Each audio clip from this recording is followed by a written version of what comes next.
తెలంగాణ అనే పదం తెలుగు లాంగ్వేజ్ నుంచే కాదు, మరొక వైనం నుంచి కూడా పుట్టిందని చెప్తారు. అదేంటంటే త్రిలింగాలు అని శివుడికి చెందిన 3 లింగాలు ఉన్నాయి. త్రిలింగాలు అని చెప్పి శివుడికి చెందిన త్రిలింగాలు అని చెప్పి శివుడికి చెందిన 3 లింగాలు ఉన్నాయి. వీటిని త్రిలింగాలు అంటారు.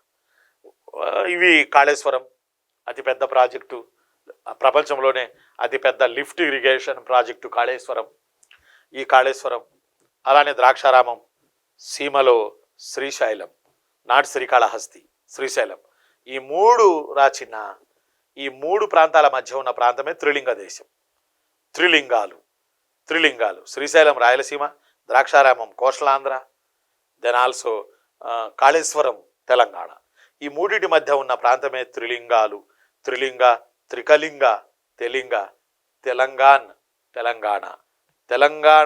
తెలంగాణ అంటే భాషని, ఆణం అంటే ప్రాంతం అని గుర్తుపెట్టుకోవాలి. తెలంగాణ అంటే భాషకు సంబంధించిన పదం, ఆణం అంటే ప్రాంతం, తెలుగు మాట్లాడే ప్రజలు ఉన్నటువంటి ప్రాంతం గనక తెలంగాణ అనే పదం వచ్చింది. ఈ తెలంగాణ పదం రావడానికి కారణాలు 3 రకాలై ఉన్నాయి.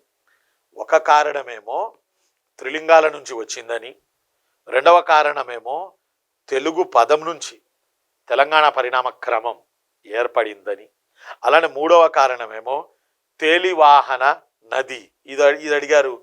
తేలివాహన నది, చిన్నలు బాగా గుర్తుపెట్టుకోవాలరా. తేలివాహన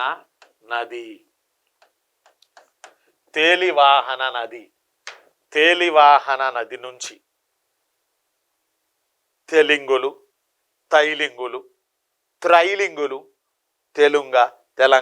తెలంగాణ అనే పదం, తెలుగు భాష మాట్లాడే ప్రజల భాష అయిన తెలుగు అనే పదం పరిణామ క్రమం చెందిందని చెప్తారు.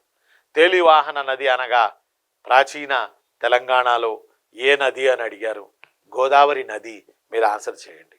According to Ptolemy A guide to Geography, according to పరబ్రహ్మ శాస్త్రి గారి రచనలు, according to Ptolemy he wrote A guide to Geography and also పరబ్రహ్మ శాస్త్రి గారి గొప్ప రచనలు తెలుగు చరిత్ర మీద.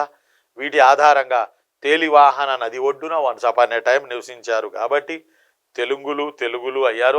దాని పరిణామ క్రమంలో తెలంగాణ అనే పదం పరిణామ క్రమం చెందింది. తెలంగాణ అని అంటేనేమో భాషని, ఆణం అంటే ప్రాంతం అని దయచేసి మీరు గుర్తుపెట్టుకుంటారని నేను ఆశిస్తా ఉన్నా.